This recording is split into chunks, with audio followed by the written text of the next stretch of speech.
Hi, my name is Sandeep Dhar and welcome to my YouTube channel. We all know how much cybersecurity is important to us in our day-to-day life. And one of the most common cybersecurity threats is spam email or spam message. Every day we receive a lot of messages, and as you know, some of them are irrelevant, harmful, useless, junk messages or emails. So it's very important to categorize these messages that we receive into harmless or legitimate messages, that is called ham, and also spam, that is irrelevant, harmful, junk, undesirable messages. Traditionally, rule-based methods were used and they were found to be not very effective. With the help of AI, that is artificial intelligence, we can detect spam with very high accuracy. In this video, I will take you to an end-to-end machine learning project tour for building a web application for the detection of spam messages with NLP tools such as NLTK, GenSim, Bag-of-Words model, TF-IDF, that is term frequency, inverse document frequency, and also SVM, that is support vector machine classification model. I will explain all these things later. For building the web application, Streamlit library in Python is used. We automated the entire machine learning pipeline and also productionized the same. And then we created the web app with simple front-end UI using Streamlit library in Python. Then we created a Docker image of the entire application with all the files and its dependencies. Then at the end, we deployed the containerized ML application onto Google Kubernetes engine on GCP, that is Google Cloud Platform. And then we exposed it to internet. And then finally we tested our ML app for spam detection from different browsers and predicted spam successfully for a single text message typed in a box on the app window, and also from multiple messages read from a CSV file. Now I will switch to the demo and show you everything in details.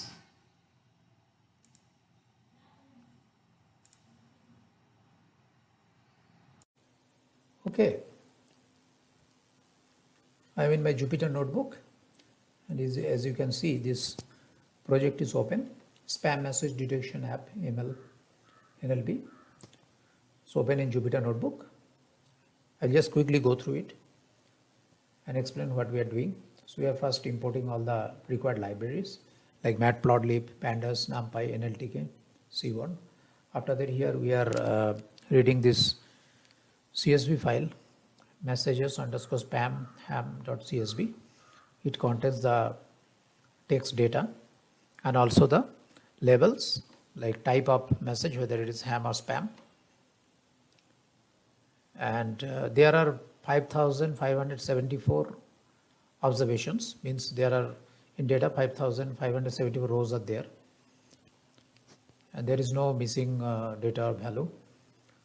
And if we look at the value counts for labels, so as you can see, there are 4,827 ham messages are there, and number of spam messages is quite less, 7,747. So after that, we are splitting the data set into training and test set. Around 30% will go to the test set and 70% will go to the training set. Okay, and then we are performing some data pre-processing on the text data.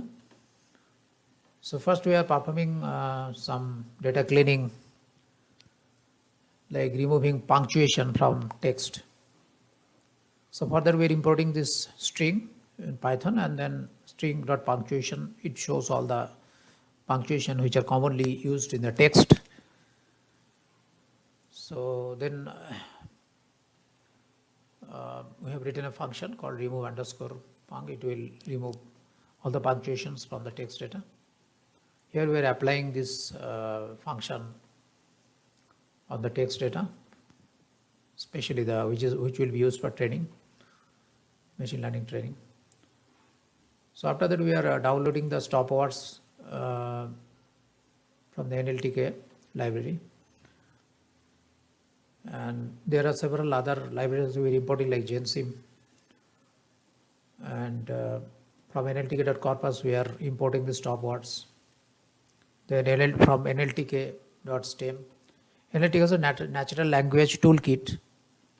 It's a very famous natural language processing library toolkit, and we are importing PortaStemmer and also the WordNet Lematizer, which will be used later. So our text is in English, so we are interested in the stopwords for English here. So here we are writing a function that will do some pre-processing of the text. So using the gensim.utils.simple preprocess method, basically it will tokenize the text, and also it will convert the text to lower cases. After that, it will remove the stopwords. So basically, stopwords are a set of commonly used words in a language. Stopwords are used in natural language processing to eliminate words that are so common that they carry very little useful information or very little importance they carry. So that is why it is safe to remove the stopwords from the text data. And so we are doing it here. After that, we are doing the stemming of words, the text data, stemming of words. So in stemming, what it does, it just stems or cuts the words, especially if it is a verb. For example, enjoying will be changed to enjoy, or wanted will be changed to want. So it will stem or cut the words to keep only the basic form. So after that, we are doing the lemmatization of the words. So lemmatization, in simple term, it's a method that switches any kinds of word to its base root form, basic form or root form. So if we apply the lemmatization on words, then what will happen? All the past tense, past participle or the present tense form will be changed to the root form, base form. For example, if it is studies will be converted to study, studying will be converted to study, studied will be also converted to study, only the base form. So after doing lemmatization, then what we are doing? We are storing all the ham messages or harmless messages, or genuine or legitimate messages, ham messages, from the training dataset. We are storing in a list called test train ham. And similarly, we are also storing all the spam messages from training dataset in text underscore train underscore spam list. Why we are doing this? Because we would like to plot all the words using word cloud. So here first we are plotting all the words for spam messages using word cloud. Using word cloud, we are plotting or displaying all the words which are relevant to spam messages. So as you can see here, the words like price, guarantee, then free, call, all these are there, which you will normally find in spam messages. Similarly, we are also displaying all the words in word cloud for the ham messages or harmless messages. So here all the words are pretty common words: come, love, okay, go, there. They look harmless. So after that, we are creating the bag of words models from the clean text data, bag of words models. So what is bag of words model? So BOW or bag of words model, a representation of text which describes the occurrence of words within a document. So it's representation of text which describes the occurrence of words within a document.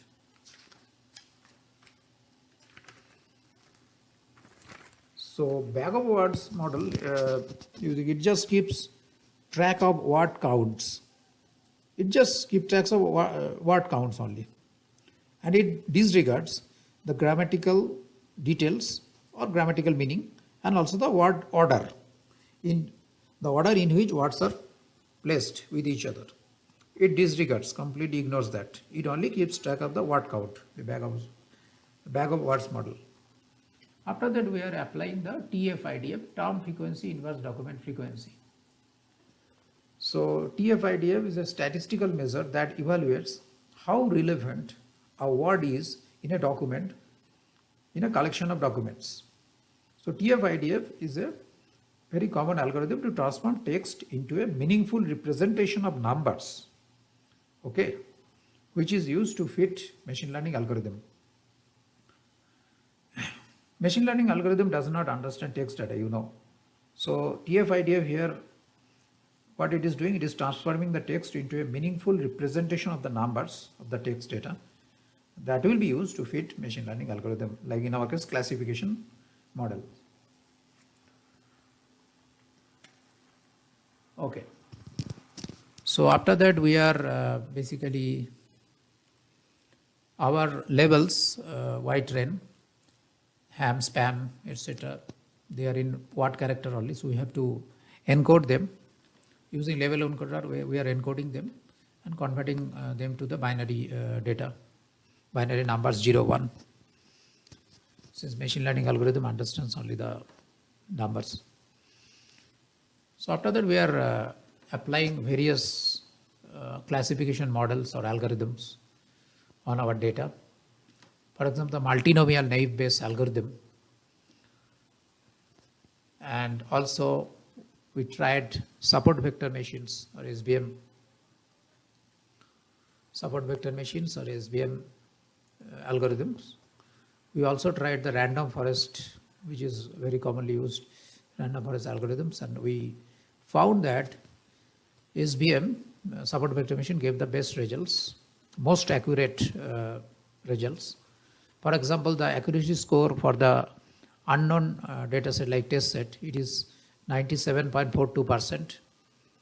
And we also check the classification report for the test set. So for the different classes 0 and 1, that is ham and spam. If you look at the precision recall F1 score, they are all quite good. We also looked at the accuracy score for the training set. It is also quite good, 99.71%. Classification report for the training set is also pretty good. Since our SVM model, support vector machine model, gave the best results, so we decided to go ahead with that.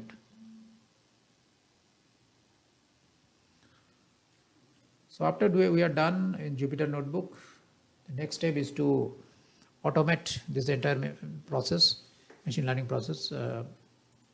So for that, in Spyder IDE, we are writing 5 different Python programs. First one is config.py. So in config.py, we are basically defining all the important variable names and also the specifying the file names for the data, training data as well as test data, train.csv, test.csv, as you can see. A target variable is basically the label, the type of message, whether it is ham or spam. So this is just the name of the variable, so type, and similarly the input variable, name of the variable is text, basically, which is our input feature, text. So all these are specified here in config.py. Then preprocessor.py, here what we are doing. Earlier I have already explained to you that removing punctuations, removing stop words, stemming of words, lemmatization of words, all these operations that we are doing in different functions here in this pprocessor.py script here. And then the train.py, what it is doing? It is doing the training part, the training of machine learning model like SVM, in our case, support vector machine classification model. So here, if you look at that, we are creating bag of words model, also TF-IDF, and applying on the machine learning model, applying the data on the, and levels on the machine learning model. And also we are checking the accuracy score classification of the training set. Similarly, we are doing the same for the unknown data set or test set here. And we are checking the accuracy score for the test set, classification report for the test set, etc. All these things. So we are following some standard procedures. And then finally, here in this Python program, spam_detector_app.py, here we are basically writing the code for building our web application. For that, we are using Streamlit library. As you can see, we are importing Streamlit as ST. And here, two functions are there. First one, spam_detect. It will detect spam for only single text data, which will be typed in a box on this web app window. And also there is another function, spam_detect_file, where we'll be providing a file, CSV file, name containing all the messages, multiple messages. That could be spam or ham, anything. But it will then detect spam from that. So two functions are there. This is for the file actually, for detecting the spam messages containing a CSV file. And then in the main function, basically here only we are building the web app using Streamlit. And so there will be a box for typing a message, single text message. After that, you have to click on the predict button. So it will detect whether the message is a spam or it's just harmless message. Also, there will be an option in the web app where you can upload CSV file which contains multiple messages. So you can upload it there, and then you have to click on this predict for messages from the file button, and it will predict whether the messages are spam or ham, and it will display to you.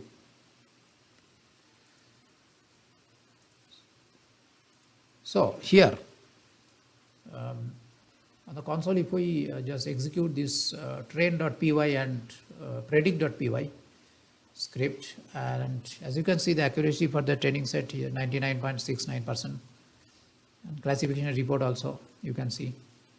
Similarly, on the unknown data set like test set, accuracy score is very high, 97.6%. Even the precision recall F1 score, that is classification report for both the classes, it's pretty good. So after we are done with this one, the next step is to create a Docker image of the entire application with all the files and its dependencies, libraries, etc. So we first created the Docker image locally and tested successfully. And then we decided to create the Docker image and deploy it. Create the Docker image and deploy it onto the Google Kubernetes engine on GCP, Google Cloud Platform. So for that, we followed all the required steps. First, we need to create a new project in GCP console. And then after that, we have to import the project code, activate the Cloud Shell button. Okay, and then we have to go to the project working directory where all files are present along with the Docker file. Then we have to set the project ID on the environment variable. After that, using Docker build, you can build the Docker image. And after that, you can check the Docker images using Docker blank space images by running this on the console. So I'll just quickly show you. In my case, this is my Google Cloud shell here. So all the commands you can execute on the Google Cloud shell. So after you are done with the Docker images creation, then you can push the Docker image to the Google Container Registry here. So after you push the Docker image to Container Registry on GCP Google Cloud Platform, then you will see it here. In my case, a spam message detector, as you can see. So next step is to create clusters. So we need a cluster to run the container. Cluster consists of a pool of compute engine virtual machine instances running on Kubernetes. So for that also we need to follow certain steps. We need to first set the project ID, then we have to set the compute zone. After that, after following all these steps, then we can create the clusters using gcloud container clusters. We have given a name like spam message detector cluster and number of nodes we have chosen as 2. After that, we will deploy our application. Here we are deploying it. After that, we have to expose it to the internet. And it is important to specify the ports correctly. In case of Streamlit app, target port is 8501. After that, we'll just check the service on the Google Cloud Shell. Google Cloud Shell, if you type the kubectl get service, then you will find that this app is, it has been deployed and it is running. This is the cluster IP. And our external IP address is, it has been exposed to the internet, and external IP address is 34.80.43.15. So once you got the external IP address, then you can see the app in action on this HTTP colon. Then just copy and paste this external IP address. And then finally, you will have something like this. As you can see, spam message detection, spam message detector ML app, and you have to type your single message here. So let's try. So I have a couple of messages here. Let's try with this one. So if I just copy paste it and then click on the predict button, let's see what happens. So it says output is 1 and it is spam. And if you look at this message, read it, it really looks like a spam. You have on a Nokia 6230 plus free digital camera. This is what you get when you win, blah, blah, blah, etc. So as I told you that you have also option of uploading CSV file. CSV file contains multiple messages. So in case of multiple messages, you just copy or store all the message in a CSV file and then just click on the browse file and text underscore messages. This one I am just uploading, and then it has successfully uploaded CSV file. So it has got the data of multiple messages. Now all you have to do is to click on predict for messages from the file. Just click on that. Yeah, we have the output here and prediction here. So first message is spam, then 1 for spam and 0 for ham. Ham means harmless or legitimate messages, or spam means harmful messages, undesirable or irrelevant messages. So first one is the spam, then there are a few ham messages, then again spam messages there, and so on. So as you can see, it is quite useful to determine if a message or email is a spam or just harmless or legitimate one. So thank you for watching this video. I hope you really enjoyed it. And if you have really liked my app, Spam Message Detector ML app, and also the content of the video, please give like. Thank you very much once again for watching this video. Thank you. Bye.